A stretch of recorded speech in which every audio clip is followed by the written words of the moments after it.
নমস্কার। শত্রু যদি আপনার বারে বারে ক্ষতি করে থাকে বা কোনো নেগেটিভ এনার্জি বা কোনো রকম অশরীরী জিনিসের আনাগোনা যদি প্রতিনিয়ত হয়ে থাকে, বিশেষ করে আপনি কোনো কিছু অনুভূতি পাচ্ছেন বা রাত্রে আপনার ঠিকঠাক ঘুম হচ্ছে না, অথবা কোনো নজর দোষ আপনার ওপর পড়ছে, সেক্ষেত্রে আমি অনেক রকম প্রতিকারের কথা এর আগে বলেছি। আজকে একটি প্রতিকারের কথা বলবো, যাদের কোনো রকম খরচ করার সামর্থ্য নেই তাদের জন্য আজকের প্রতিকার। বিনা খরচে ঘরোয়া উপায়, যে ঘরোয়া উপায়ের দ্বারা আপনি এই সমস্ত সমস্যা থেকে মুক্তি পেতে পারেন।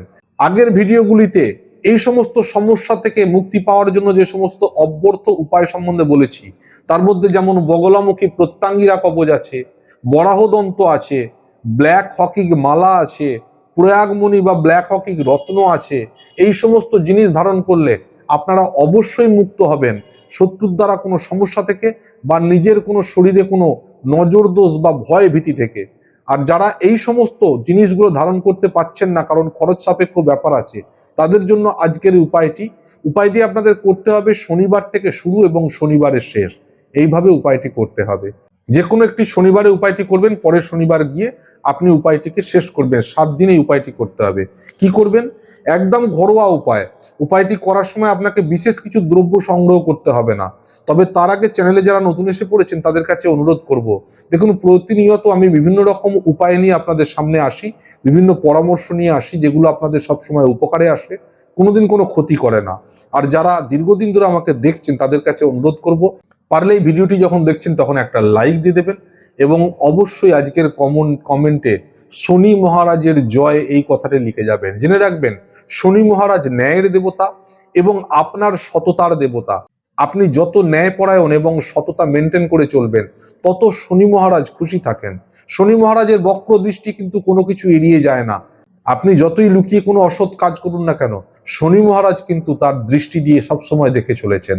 আর তাকে খুশি করার জন্য আজকের দিন অন্তত কমেন্টে একবার শনি মহারাজের জয় এই কথাটি লিখে যান। আর আজকের যে ক্রিয়াটি বলবো, সেই ক্রিয়াটি শনিবার দিন আপনাকে শুরু করতে হবে। কি করবেন?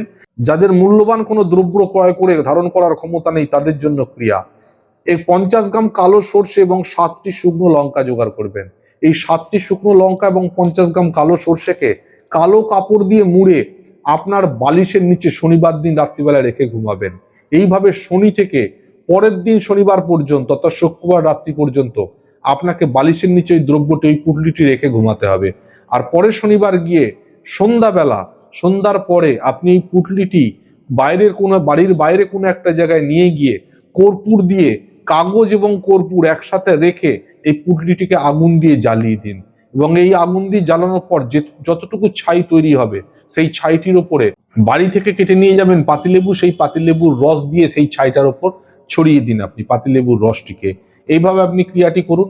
শনিবার থেকে শুরু করুন, শনিবার দিন গিয়ে শেষ করুন। সমস্ত রকম নেগেটিভ এনার্জি, অশরীরী কোনো জিনিস, ভয় ভীতি, নজর দোষ বা অশুভ শক্তি অথবা শত্রুর দ্বারা কোনো ক্ষতি করা জিনিস থাকলে সবটা কাটিয়ে দেবে এই অত্যন্ত সুন্দর ক্রিয়াটি। এবং এই ক্রিয়াটি পরীক্ষিত আপনারা করতে পারেন, যেহেতু বিনা খরচে হচ্ছে, কাজেই এই সপ্তাহ থেকেই ট্রাই করুন। সামনের সপ্তাহের মধ্যে দেখবেন আপনার শরীর চনমনে হয়ে গেছে, শরীর ফ্রি হয়ে গেছে, সমস্ত নেগেটিভিটি সরে গিয়ে আপনি একটি ফুরফুরে মেজাজে নতুন করে কর্ম শুরু করতে পারছেন।